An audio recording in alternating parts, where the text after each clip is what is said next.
Welcome back to Gear for the Common Game. Today, in deck number 815, we're going to talk about Ormos, the Archive Keeper. Now, for 6 mana, we get a 5/5 flyer. In some colors, that would be enough, but no!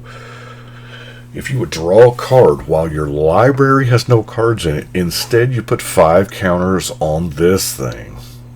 3 mana, discard 3 cards with different names, and draw 5 cards. So, Ormos really wants you to have no library. That's a risky business, and there are several ways to do it if you're building with the theme, and I kind of did. I vastly underestimated how good that last ability is. Yeah, the only cards in the deck, just the rules of Commander, are islands, and so I have a lot of non-basic lands. Just because of that. I'm even playing with a waste just because it's a differently named. But it is pretty easy. I mean, you can... So, there's 2 different routes here that I went. One, we want to get rid of our entire library. But first, we've got to make sure that nothing happens to our commander. Because if we go to draw a card and we have no cards in our library and somebody bounces this, it's a bad day. So Swiftfoot Boots and Lightning Greaves I felt had to be in there. Now, ways to get rid of our own library. Leveler. I have had a chance to play this deck a couple of times in multiplayer and 1v1. I've never drawn the Leveler. And Enter the Infinite. I have drawn Enter the Infinite, and it does. Enter the Infinite works amazing with Teferi's Tutelage or Sphinx's Tutelage. I milled out my opponent just on accident by trying to draw everything. Now, y'all know I love me some Madden Cacophony, but Fraying Sanity, have you ever cursed yourself? Because I have. I have put the curse on me. So, it worked to my benefit. I actually won that game with combat damage, thanks to the Bone Horde. Now, if you start milling everyone at the table and things like that, Bone Horde gets whatever you put it on really big, really quick. Fleet Swallower is another one. That's when it attacks target player. Target player puts the top half. So we can be that target player. So let's look at our mana, shall we?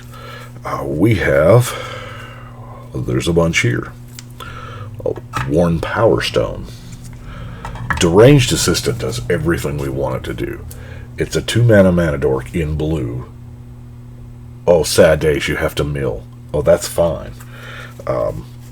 Now, that is a lot like Milliken. At the time I built this, I did not have another Milliken. I'm not sure if I do now, but it's a blue Milliken, essentially.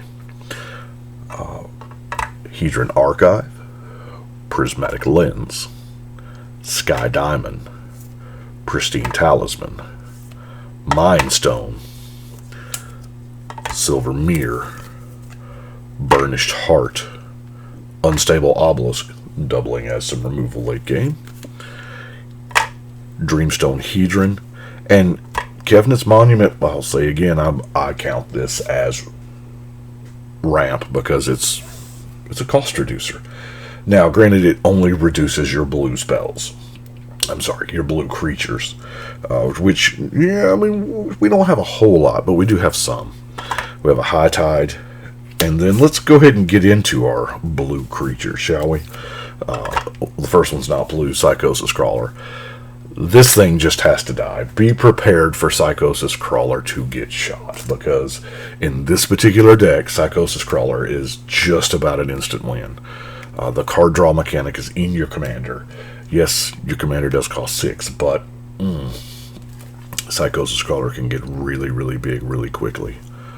Dreamscape Artist, another ramp card. It turns every card you don't want into a Harrow. Erratic Visionary, drawing and discarding, forcing it. Tome Anima. As long as you've drawn 2 or more cards, it can't be blocked, so this thing can get large, especially with the Bone Horde. Labman, we all knew it was in there. I don't have Thassa's Oracle. Would be a really good include, but Labman will have to do. The Narrowphage, it's flying. I know 4 mana for a 1/2 flyer doesn't really... Actually, back in the Homelands days, that would have been a good card right there.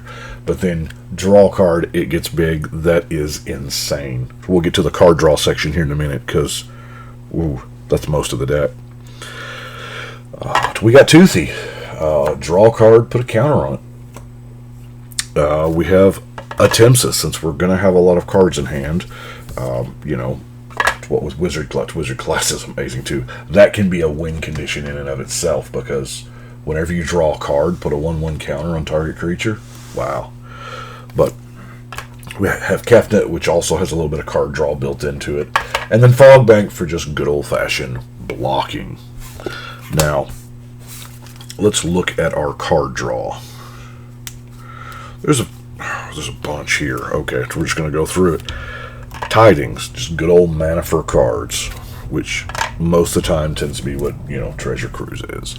Although it has the cost reduction on it. Thought Reflection, I have killed myself by playing my own Thought Reflection into a Nekuzar deck. Yeah. I feel like that wasn't Nekuzar that killed me. It was my own play pattern. Preordain,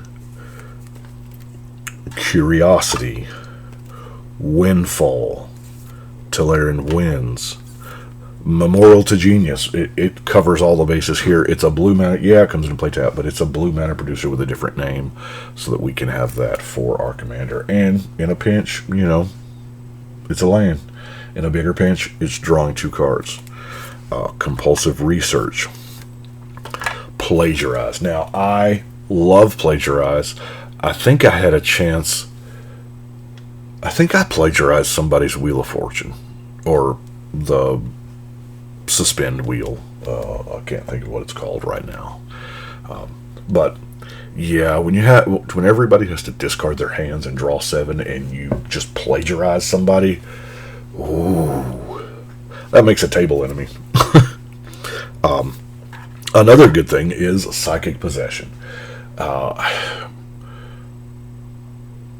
You don't have a draw step anymore, but whenever an opponent draws a card, you get to draw a card. So that is, you'll net parity, at least. In some decks, you will net way more. I don't know. This may not be the deck for it, because there's already so much card draw in the deck. This may be a slot. Moldrifter, Library Larcenist, Sphinx of the Magosi. Now this is living the dream. 3 mana, draw a card, get a counter on a 6/6 flyer. Okay, I'll take that deal. And then Well of Ideas, the Super Mine. Yes, Howling Mine, Font of Mythos, all of that stuff would be amazing in here. But you know, there's only so much room. Now, Ominous Seas, draw a card. Do you know what I love about this particular enchantment? You draw a card, put a Foreshadow counter on it. Remove 8 counters from it, and you create an 8/8 Kraken token. Nowhere on there does it say sacrifice. So this is repeatable. You can keep making Kraken tokens, because you just remove the counters to get the Kraken. Most of the time, the way they make these is remove and sack.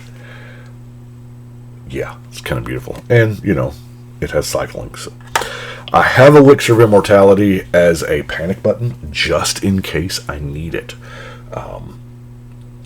I know it kind of, on the surface, doesn't make a lot of sense, having a Elixir of Immortality in a deck where you want to get rid of your own library, but in the scenario of you have no library and you go to draw a card and somebody bounces your commander or kills it, removes it somehow, you need a panic button to fail safe. So let's look at some removal. This is your typical counter magic in here. Negate, counterspell, force spike, spell pierce.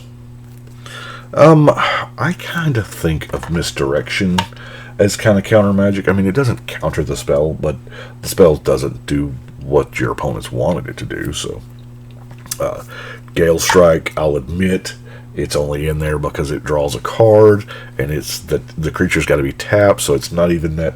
This is probably another slot. This is Thassa's Oracle slot right here, probably. Curfew. Now, we don't have a lot of creatures, and this is instant speed, so this keeps you from...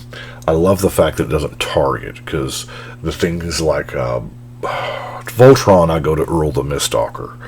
It naturally has hexproof, things like that, where they build up this one-hit kill, and that's all they have. Curfew helps that a lot. Now, Blade Griff Prototype. This it's the first time I've ever actually cast the card. It's in a lot of decks, y'all know, but it is super funny the way it works in 1v1. Yeah. Vow Flight, Rapid Hybridization, and Sleep. Now, that brings us to our non-basics.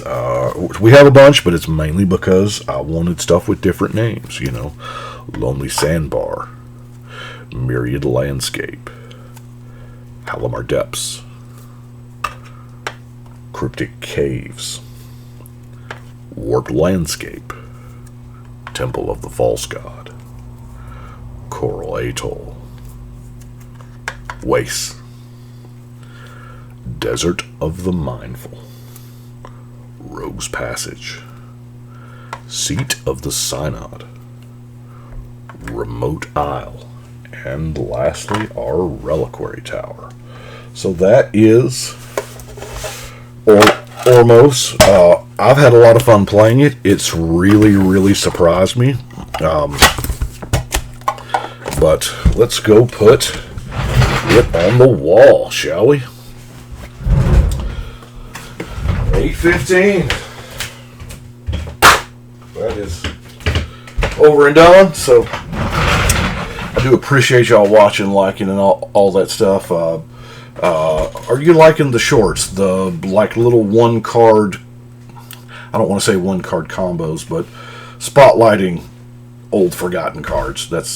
I love doing it. I love playing with those cards. I love finding those cards. So anyway, that's what I've got for today. I do appreciate it. Thank y'all so much, but we're going to go ahead and shuffle and cut.